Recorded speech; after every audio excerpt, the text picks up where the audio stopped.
الحمدللہ وحدہ لا شریک لہ والصلاة والسلام علی من لا نبی بعدہ وعلی آلہ واصحابہ الذین اوفوا عہدہ اما بعد فاعوذ باللہ من الشیطان الرجیم بسم اللہ الرحمن الرحیم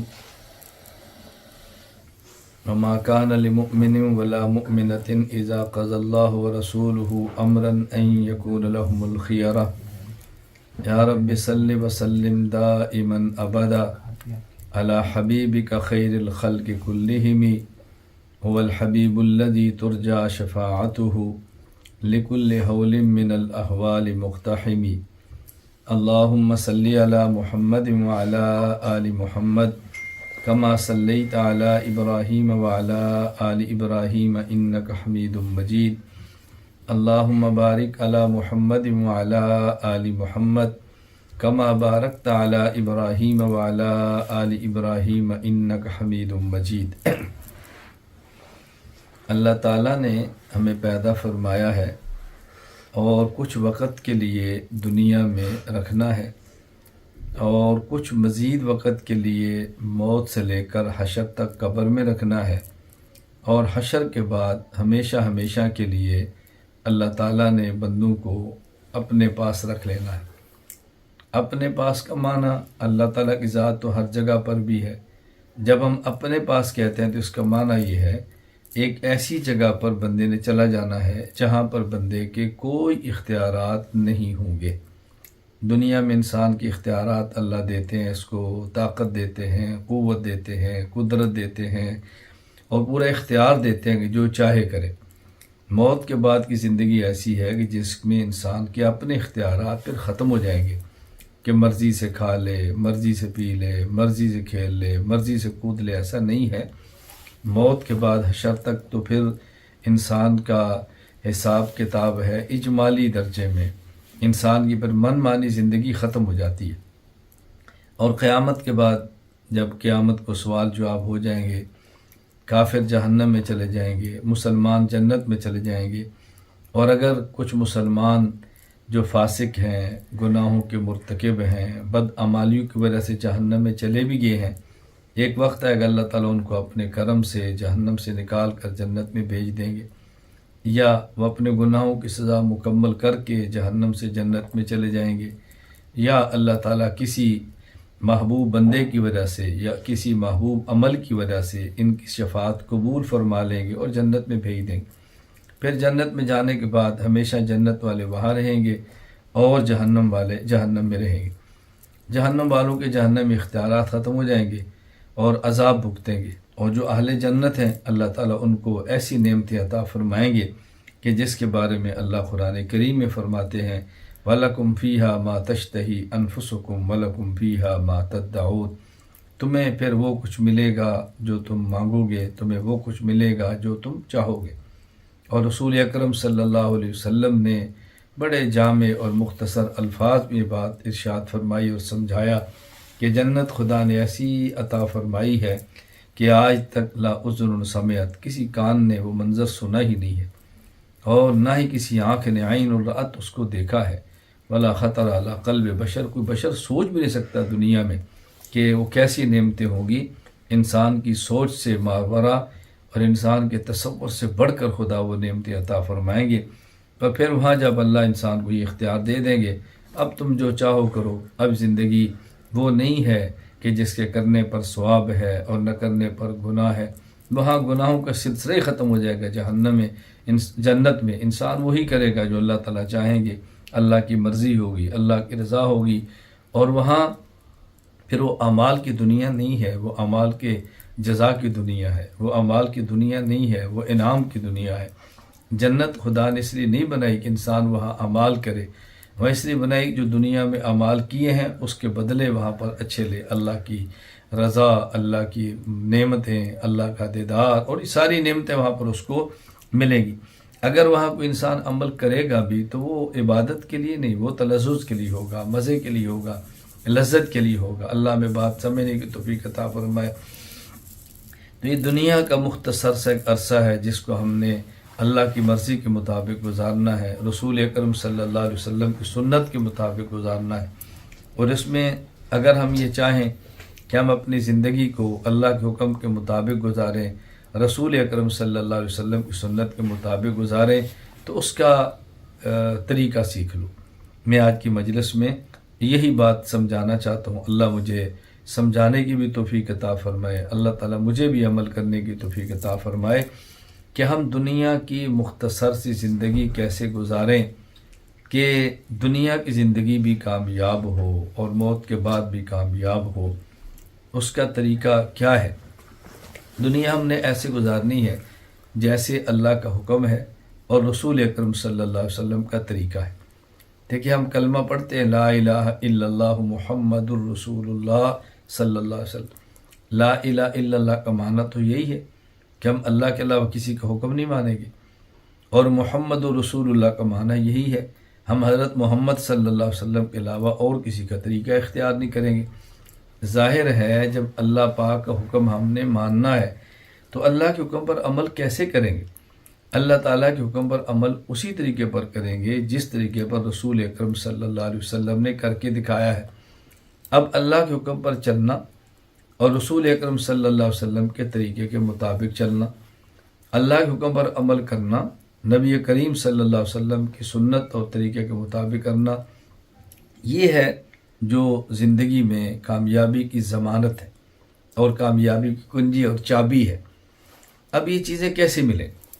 ہمیں اللہ کے حکم کا کیسے پتہ چلے؟ رسول اکرم صلی اللہ علیہ وسلم کے طریقے کا کیسے پتہ چلے؟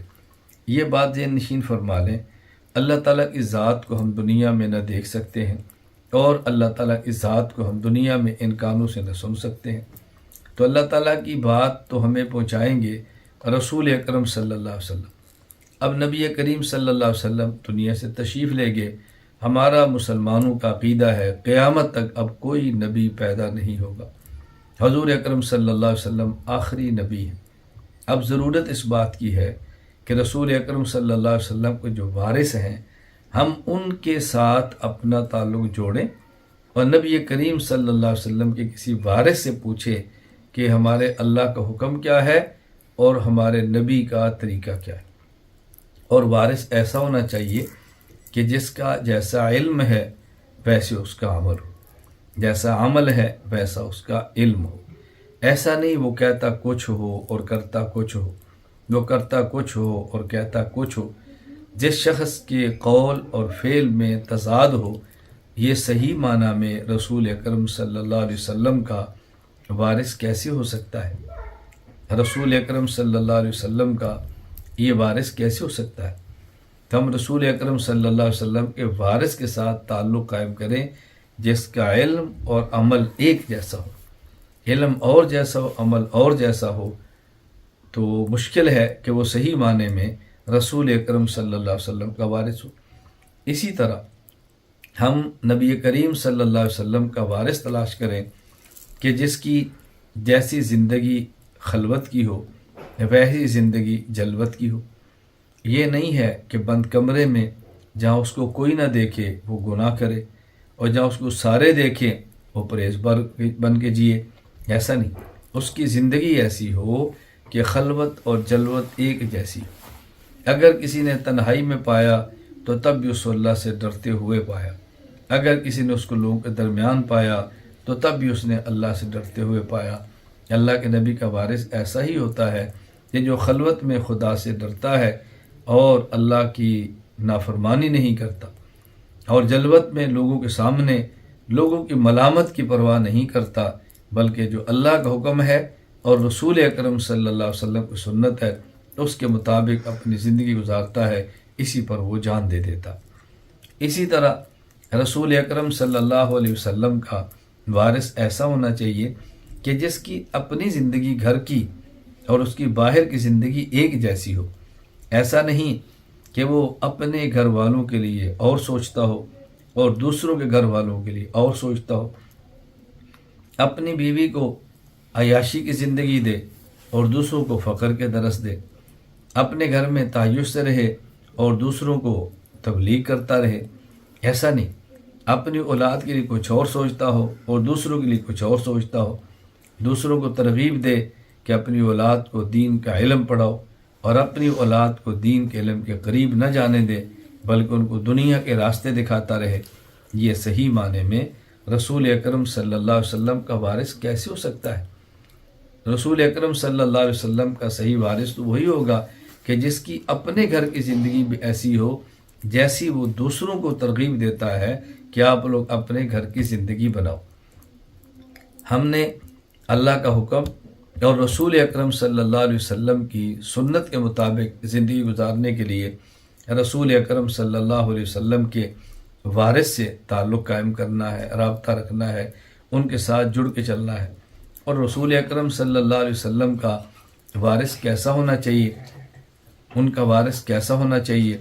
ان کا وارث ایسا ہونا چاہیے کہ جس کی جیسے دن کی زندگی ہو ویسے ہی اس کی رات کی زندگی ہو، جیسی اس کی رات کی زندگی ہو ویسی اس کی دن کی زندگی ہو، یعنی وہ جس طرح دن کو حکم خدا کا خیال کرے، طریقہ مصطفیٰ کا خیال کرے، وہ رات کو بھی حکم خدا کا خیال کرے اور طریقہ مصطفیٰ کا خیال کرے کہ رسول اکرم صلی اللہ علیہ وسلم کیسے سوتے تھے، آپ کیسے جاگتے تھے، آپ کے آرام کا طریقہ کیا تھا، آپ کی زندگی کیا تھی، جب آپ رات کو سوتے دعا کون سی پڑھتے، جب رات کو اٹھتے صبح دعا کون سی پڑھتے، بازار جاتے دعا کون سی پڑھتے، بازار سے پلٹتے دعا کون سی پڑھتے، سفر پہ نکلتے دعائیں کون سی مانگتے، سفر سے واپس آتے دعائیں کون سی مانگتے۔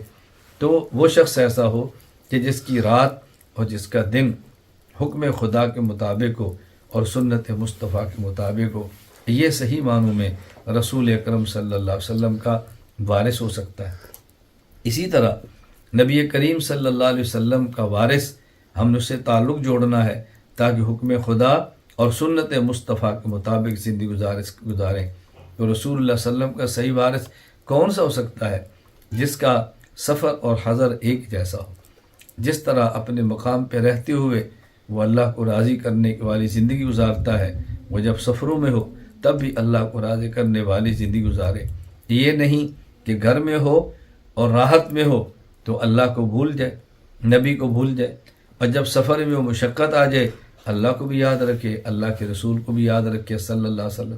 تو یہ نہیں کہ جب گھر میں ہو مشقت اور تکلیف ہو اللہ اور اللہ کے رسول کو یاد رکھے، اور جب سفر میں آئے اور مشقت اور تکلیف نہ راحت مل جائے اللہ اور اللہ کے رسول صلی اللہ علیہ وسلم کو چھوڑ دے۔ ایسا نہیں۔ یہ میں نے بات اس لیے کی ہے کہ بس اوقات انسان کو گھر میں مشقت کی زندگی ملتی ہے، سفر میں راحت ملتی ہے، اور بس اوقات گھر میں راحت ملتی ہے اور سفر میں مشقت کی زندگی ملتی ہے۔ مختلف قسم کے لوگ ہوتے ہیں۔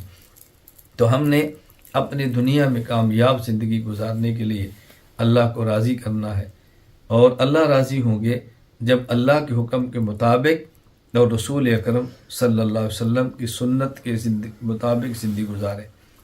اور رسول اکرم صلی اللہ علیہ وسلم کی سنت کے مطابق زندگی گزارنے کے لیے ضروری ہے کہ رسول اکرم صلی اللہ علیہ وسلم کے وارث کے ساتھ تعلق قائم کرے۔ اور نبی کا وارث کیسا ہوتا ہے؟ جس کا علم اور عمل ایک جیسا ہو، جس کی خلوت اور جلوت ایک جیسی ہو، جس کا رات اور دن ایک جیسا ہو، جس کی گھر والوں اور باہر کے ساتھ زندگی ایک جیسی ہو، جس کا سفر اور جس کا حضر ایک جیسا ہو۔ یہ ہم بندہ تلاش کریں، اور جب یہ بندہ مل جائے، جب ایسا بندہ میسر ہو تو پھر مردہ بدست زندہ ہو جائے۔ مردہ بدست زندہ ہو جائے۔ مردہ بدست زندہ کا مطلب یہ ہے کہ جس طرح شخص مرا ہوا ہوتا ہے اپنی مرضی سے پلٹتا نہیں، کوئی زندہ ہی اس کو پلٹتا ہے، کوئی زندہ ہی اس کو دھلاتا ہے، کوئی زندہ ہی اس کو اٹھاتا ہے۔ اس کے بس میں نہ اٹھنا ہوتا ہے، نہ بیٹھنا ہوتا ہے، نہ پڑھنا ہوتا ہے، کچھ بھی نہیں ہوتا۔ تو اسی طرح مردہ بدستہ زندہ ہو جائے، یعنی پھر باقی زندگی اس سے پوچھ کر گزارے۔ انسان کی زندگی میں دو چیزیں بنیاد ہوتی ہیں، ایک انسان کی اپنی ذات، انسان کی جان، انسان کا جسم، انسان کا بدن، اور ایک انسان کا مال۔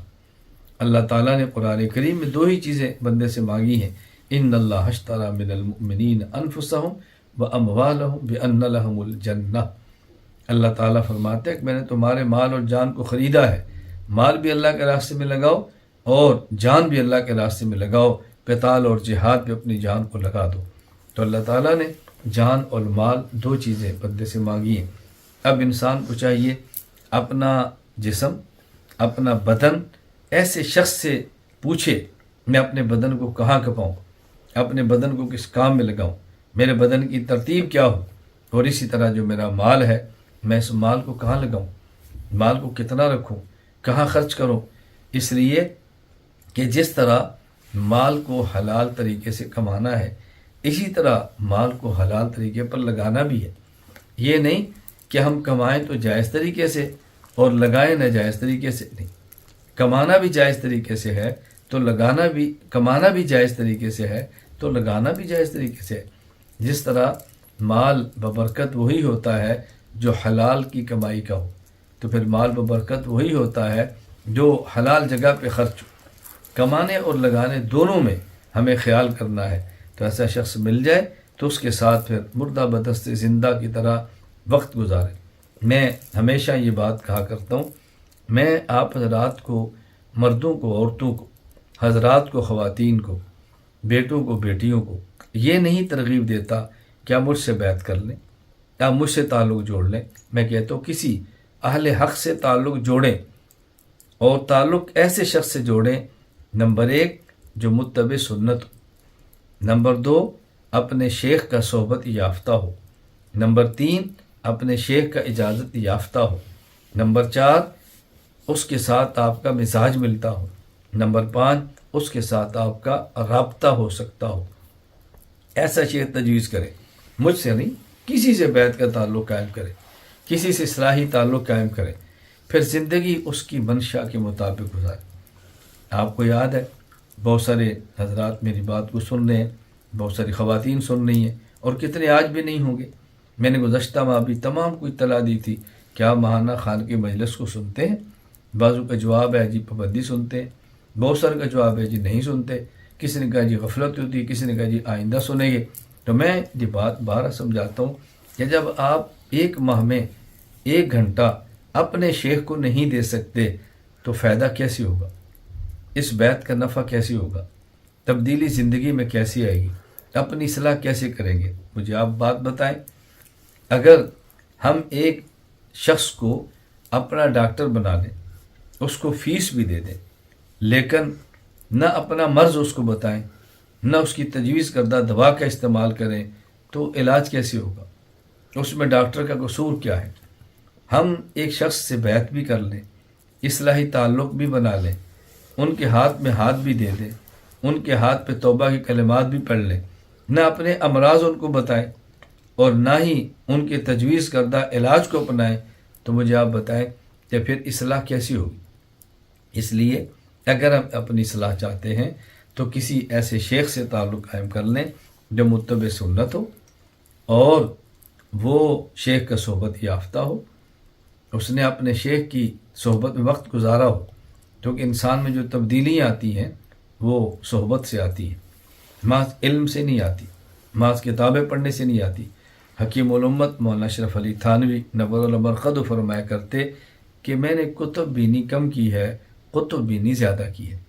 پہلی کتب بینی کاف، پھر آگے تا، کاف ترکیہ والا کاف، کتاب والا کاف، کتب بینی آگے با ہے، یعنی میں نے کتابوں کو کم پڑھا ہے، حضرت کی تواضع تھی، میں نے کتابوں کو کم دیکھا ہے، لیکن کتب قاف موٹا 2 نقطے والا اور تا قطب ولی، فرمایا میں نے کتب بینی کم کی ہے، کتب بینی زیادہ کی ہے، یعنی میں نے کتابیں کم پڑھی ہیں، اولیاء کی صحبت وقت زیادہ گزارا ہے۔ انسان میں تبدیلیاں جو آتی ہیں وہ صرف علم اور مطالعہ سے نہیں آتی، وہ تبدیلیاں آتی ہیں اپنے شیخ کی صحبت میں رہنے سے۔ اور میں کہا کرتا ہوں، میں نے کیا کہنا ہے، حضرت شاہ حکیم محمد اختر رحمہ اللہ جو میرے شیخ تھے فرمایا کرتے تھے کہ تبدیلیاں بھی شیخ کے پاس آنے اور جانے سے نہیں ہوتی، بلکہ شیخ کے پاس مستقل ایک عرصہ رہنے سے ہوتی، آنے اور جانے سے نہیں، شیخ کے پاس ایک عرصہ مستقل رہنے سے ہوتی ہے۔ اگر مرغی کے پروں کے نیچے انڈے رکھ دیں اور 21 دن مسلسل نہ رکھیں، انڈا رکھیں اٹھا لیں، پھر رکھیں پھر اٹھا لیں، یہ انڈا خراب ہو جائے گا، اس سے بچہ پیدا نہیں ہوگا۔ اگر مرغی کے پروں کے نیچے انڈا رکھ کے بچے لینا چاہتے ہیں تو اس کو 21 دن تسلسل کے ساتھ مرغی کے پروں میں رکھے تو بہترین اس سے بچہ نکلے گا اور اس سے یہ چوزا تیار ہو جائے گا، وگرنہ بہت مشکل ہے کہ ہمیں کوئی چوزا ملے۔ یہ بات اچھی طرح ذہن نشین فرما لیں۔ اللہ تعالیٰ مجھے اور آپ سب کو یہ باتیں سمجھنے کی توفیق عطا فرمائے۔ اللہ ہمیں شریعت کے مطابق اپنی زندگی گزارنے کی توفیق عطا فرمائے۔ تو جن کا مجھ سے تعلق ہے، میں یہ بات ان کو سمجھانا چاہتا ہوں، وہ اس بات کا خیال کریں، ماہانہ خانقاہی مجلس کے اندر شرکت کریں، اس کا بہت زیادہ اہتمام کریں، ماہانہ خانقاہی مجلس میں شرکت کریں، ہدایات پر عمل کریں۔ معمولات کا پرچہ دیا جاتا ہے، اس معمولات کے پرچے کے مطابق اپنی زندگی گزاریں۔ پھر میں تو اذکار بھی بہت زیادہ نہیں دیتا، اذکار بہت تھوڑے دیتا ہوں، اور بہت تھوڑی سی ترتیب ہوتی ہے کہ صبح فجر کو سورہ یاسین پڑھ لیں، مغرب کے بعد سورہ واقعہ پڑھ لیں، عشاء کے بعد سورہ ملک پڑھ لیں، جمعہ کے روز سورہ کہف پڑھ لیں، اور 3 تسبیحات پڑھ لیں۔ نمبر 1 لا الہ الا اللہ 100 مرتبہ پڑھیں، پھر محمد الرسول اللہ صلی اللہ علیہ وسلم 100 مرتبہ استغفار پڑھ لیں، اور 100 مرتبہ درود پاک پڑھ لیں۔ کتنی مختصر سی ترتیب میں نے رکھی ہے، اور باقی وقت اپنا علم میں گزاریں، عمل میں گزاریں، اپنے گھر والوں کو دیں، اپنی ملازمت کو دیں، مزدوری کو دیں، تجارت کو دیں۔ کتنی آسان ترتیب بنائی ہے۔ اللہ میں یہ باتیں سمجھنے کی توفیق عطا فرمائے۔ اس کا ہم بہت زیادہ اہتمام کریں، اپنے شیخ کے صحبت میں رہیں۔ مجھے بہت سارے احباب رابطہ کرتے ہیں اور پوچھتے ہیں، بس اوقات مرد حضرات پوچھتے ہیں، بعض ہماری خواتین بیٹیاں پوچھتی ہیں۔ مردوں کا تو پوچھنا یہ ہوتا ہے کہ ہمارا ملک دوسرا ہے، آپ کی صحبت میں کیسے آ سکتے ہیں؟ ہمارا ملک دوسرا ہے، کیسے پہنچ سکتے ہیں؟ میں گزارش کیا کرتا ہوں، وہ دور گزر گیا کہ ملک دوسرا ہے، اب ویزے لگ جاتے ہیں، انسان پہنچ پاتا ہے۔ ہاں، کوئی ایسا شخص کو ویزا بھی نہ لگتا ہو، اس کے بعد ٹکٹ کے پیسے بھی نہ ہوں، تو اس کے لیے پھر صحبت کا متبادل ہے۔ نمبر 1 مسلسل بیانات کو سنیں، روزانہ ایک مخصوص وقت نکالے اور بیان سنیں، اور بیان کا طریقہ باقاعدہ وضو کرے اور 2 رکعت نفل پڑھے، اور اصلاح کی نیت سے اپنے شیخ کے بیان کو آن کرے، لگائے اور بیان سننا شروع کر دے۔ آپ دیکھنا زندگی میں تبدیلی کیسے آتی ہے۔ ماہانہ خانقاہ اجتماع میں بھی شرکت کرے تو اس کا یہی طریقہ ہوتا ہے۔ آپ کسی ملک میں بیٹھے ہوں، وضو کرے، 2 رکعت صلاۃ و توبہ پڑھے، پھر بیان میں بیٹھے، توجہ کے ساتھ بیٹھے، یہ ذہن بنا کر میں اپنے شیخ کے سامنے بیٹھا ہوں، دوزانوں ہو کر بیٹھے، تھک جائیں اپنی ہیئت کو بدل لیں۔ آپ دیکھنا زندگی بدلتی کیسے ہے، آپ دیکھنا کہ نفع کیسے ہوتا ہے۔ میری نصیحتوں پر عمل کر کے دیکھیں، اور جب تک یہ صحبت میسر نہ ہو تب تک کثرت کے ساتھ اللہ کا ذکر کریں، تہجد کا اہتمام کریں، تلاوت کا اہتمام کریں، ذکر کا اہتمام کریں۔ اور میں نے تو باقاعدہ 12 تسبیحات ریکارڈ کرا کر بھجوائی ہیں تاکہ کسی آدمی کو بھی ذکر کرنے کے اندر الجھن نہ ہو۔ اس لیے مرد حضرات کے لیے کوئی مشکل نہیں ہے۔ خواتین پوچھتے ہیں، ہم تو عورتیں ہیں، ہم صحبت میں کیسے بیٹھ سکتی ہیں؟ خواتین نے تو اگر کہیں صحبت میں بیٹھنا بھی ہے تو پردے کے ساتھ بیٹھنا ہے۔ مرید کا اگر عورت ہے تو شیخ سے پردہ ہے، پردے کے بغیر تو گنجائش ہی نہیں ہے۔ اس کا ہمیشہ خیال رکھیں کہ عورت نے تو پردے میں رہنا ہے۔ خواتین کے لیے یہی صحبت ہے کہ آپ بیانات کو سنیں، بیانات کو سنیں، بیانات کو سنیں اور اس پر عمل کی کوشش کریں۔ اپنے حلقہ احباب میں پھر اس کو عام کریں، دروس میں داخلہ لیں، کتب پڑھیں، ہمارے سسٹم کے اندر داخل ہو کے علم پڑھیں، عمل کریں۔ بس یہی صحبت ہے۔ اللہ میں بات سمجھنے کی توفیق عطا فرمائے۔ اللہ مجھے بھی اور آپ کو بھی پوری زندگی سنت کے مطابق زندگی گزارنے کی توفیق دے۔ اللہ ہمارا جینا سنت پر بنا دے، اللہ ہمارا مرنا سنت پر بنا دے۔ تو آپ یقین فرمائیں سنت کے اوپر زندگی گزارنے کی لذت ہی عجیب، مزہ ہی عجیب ہے، راحت ہی عجیب ہے۔ میں کیا آپ کی خدمت میں عرض کروں۔ جب انسان کو رسول اکرم صلی اللہ علیہ وسلم سے محبت ہو جائے تو پھر اللہ کے محبوب کی سنت کو ادا کرنے مزہ آتا ہے، اور جب پورا عالم مخالف ہو جائے تو پھر سنت میں مزہ کرنے کا الگ ہی عمل کرنے کا مزہ ہوتا ہے۔ پورا عالم مخالف ہو، یہ تب باتیں ہوتی ہیں کہ جب اللہ کے حبیب صلی اللہ علیہ وسلم سے عشق و محبت ہو جائے تو پھر ہی یہ باتیں سمجھ آتی ہیں۔ اللہ مجھے اور آپ سب کو عمل کرنے کی توفیق عطا فرمائے۔ اللہ تعالیٰ ہم سب سے راضی ہو جائے، اللہ ہم سب سے راضی ہو جائے۔